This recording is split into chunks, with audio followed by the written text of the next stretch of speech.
तो देखिए जहां जहां बात नहीं बन रही उसका इम्पैक्ट कैसे गठबंधनों के सामने आ रहा है, ये उसका एक इशारा आपके लिए था। लेकिन टिकट ना मिलने पर कोई कैंडिडेट किस हद तक जा सकता है, क्या क्या कर सकता है, खबर ये भी है। बिहार के अररिया में नरपतगंज विधानसभा क्षेत्र है जहां के कैंडिडेट अजय झा बीजेपी के नेता हैं। टिकट नहीं मिला, नाराज हो गए, कफन बांधकर निकल गए नामांकन के लिए। हाथों में बह गया मेरा। हम आप कुछ नहीं कर सकते। पार्टी नेतृत्व को यही मंजूर है जो अजय झा का हम बलि ले ले तो पार्टी इसी में खुश होगी।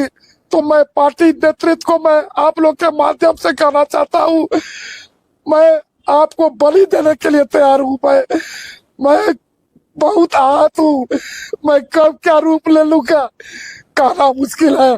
घोर दिया हुआ मेरे साथ। बीजेपी नेता अजय झा का कहना है कि उनके साथ पार्टी ने बहुत बड़ा अन्याय कर दिया। दरअसल अररिया के नरपतगंज विधानसभा क्षेत्र से अजय झा को टिकट नहीं मिला है।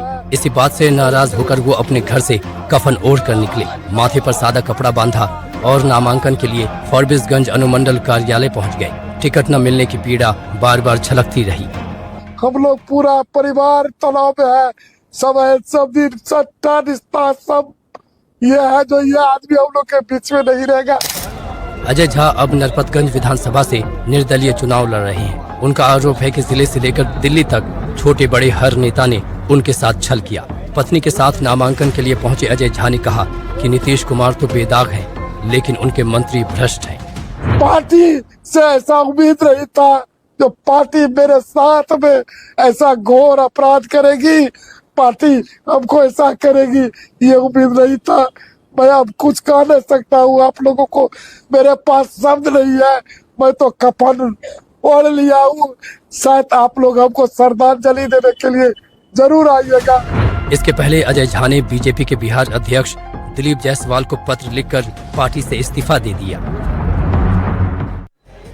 अब बिहार चुनाव की बात हो, बाहुबलियों का जिक्र ना हो, ये कैसे हो सकता है। बिहार की सियासत में बाहुबलियों के रंग तो आपने बीते कई दशकों में देखे हैं, लेकिन इस चुनाव में भी बाहुबली दस्तक ठोक रहे हैं चुनावी मैदान में। हाल ये है कि बाहुबलियों के पुत्रों को भी टिकट सौंप दिए गए हैं और कुछ दिनों में इस बात से भी इनकार नहीं करना चाहिए कि सिस्टम के सिपाही यही बाहुबली पुत्र आपको आने वाले दिनों में दिखाई देंगे। ऐसे लहरा के तू रूबरू आ गई, धड़कने बेतहाशा धड़कने लगी, तीर ऐसा लगा दर्द ऐसा जगा, तीर ऐसा लगा दर्द ऐसा जगा, चोट दिल पे वो खाई मजा आ गया मेरे रस्ते कमर। ये हैं बिहार की मटिहानी सीट से जेडीयू के उम्मीदवार राजकुमार सिंह। इनके पिता बाहुबली कामदेव सिंह तस्कर सम्राट के रूप में जाने जाते थे। इंटरपोल तक उनकी तलाश में थी, लेकिन राजकुमार अपराधी की दुनिया से दूर रहे। मैट्रिक परीक्षा में शानदार प्रदर्शन कर वो आगे की पढ़ाई के लिए दिल्ली आए और रामजस कॉलेज से ग्रेजुएशन किया। इसके बाद राजकुमार ने कारोबार की दुनिया में कदम रखा और 2020 में राजनीति में लौटे, लेकिन एक साफ छवि के साथ। और इस बार वो मटिहानी सीट से जेडीयू के उम्मीदवार हैं। क्या इस बार उम्मीद क्या है बेगूसराय विधानसभा सभी क्षेत्रों का? सभी क्षेत्रों में विशाल जीत एनडीए की होने जा रही है। बात बिहार की राजनीति के एक और बाहुबली चेहरे सुनील पांडे की, जिन्होंने अपहरण, लूट और हत्या की साजिश के 20 से ज्यादा मुकदमों का सामना किया। राजनीति में उन्होंने ममता पार्टी से विधायक बनने के बाद 4 बार चुनाव जीता और अब उन्होंने अपनी विरासत बेटे विशाल प्रशांत को सौंप दी है। विशाल बीजेपी के युवा चेहरे हैं और इस बार वो तरारी सीट से बीजेपी के उम्मीदवार हैं। उन्हें अपनी जीत का पूरा भरोसा है। जो अति पिछड़े दलित, महादलित और औरत लोग, महिला लोग, युवा लोग, सारे लोग बुजुर्गों का आशीर्वाद के साथ में हम लोग बढ़ रहे हैं। आगे एक तरारी का नया इतिहास लिखते हैं। बाहुबली सुनील पांडे के घर की कहानी अब अपराध से ज्यादा आकांक्षा और बदलाव की कहानी है। उनकी बहू और विशाल प्रशांत की पत्नी ऐश्वर्या राज एक नई रोशनी लेकर आईं। पढ़ी लिखी, आत्मनिर्भर और 2025 में मिसेस बिहार चुनी गई। This is your moment. Enjoy each and every bit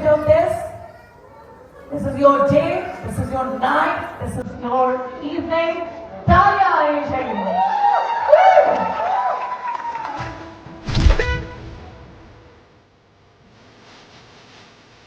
ये हैं बिहार की हॉट सीट लालगंज से आरजेडी की उम्मीदवार शिवानी शुक्ला। लंबे समय तक लालगंज सीट बाहुबली मुन्ना शुक्ला नेता का गढ़ रहा है। मुन्ना शुक्ला बिहार की राजनीति के चर्चित नामों में रहे। इस बार मुन्ना शुक्ला की बेटी शिवानी शुक्ला लालगंज से अपना किस्मत आजमा रही है। Delhi public school RK. पुरम से स्कूलिंग, बेंगलुरु की अलायंस यूनिवर्सिटी से BA LLB और फिर लंदन की यूनिवर्सिटी ऑफ लीड्स से LLM। 28 साल की शिवानी अब अपने पिता की छवि नहीं, संघर्ष की विरासत को लेकर मैदान में है।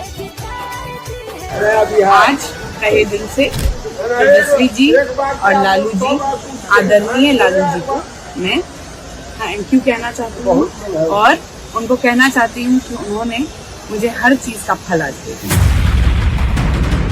बिहार में बाहुबलियों की बात हो और उसमें आनंद मोहन सिंह की बात न हो तो बिहार की वो कहानी अधूरी रह जाएगी, जिसके लिए कभी बिहार जाना जाता था। इस बार बाहुबली आनंद मोहन के बेटे चेतन आनंद सियासत में अपनी किस्मत आजमाने उतरे हैं। चेतन JDU के उम्मीदवार हैं और औरंगाबाद की नबीनगर सीट से चुनाव लड़ रहे हैं। चेतन की स्कूली शिक्षा देहरादून के वेलहम बॉयज स्कूल से हुई, जिसके बाद वो सामाजिक राजनीतिक गतिविधियों में सक्रिय हो गए। क्या होगा बिहार में एनडीए की सरकार होगी और क्या होगा, इसमें कोई इफ एंड बट तो रह नहीं गया ना। बहुत लोग बौखलाए हुए हैं, बहुत लोग भागा दौड़ी कर रहे हैं, टेंशन ले रहे हैं। बिहार के चुनाव में राजनीति और अपराध का पुराना गठजोड़ रहा है। इस बार भी ये अछूता नहीं है। राजनीतिक दल भले ही विकास की बात कर रहे हों, मगर हकीकत यह है कि बिहार की सियासत अभी भी बाहुबल, परिवार और प्रभाव की तिकड़ी पर टिकी हुई है। Bureau report, NDTV India.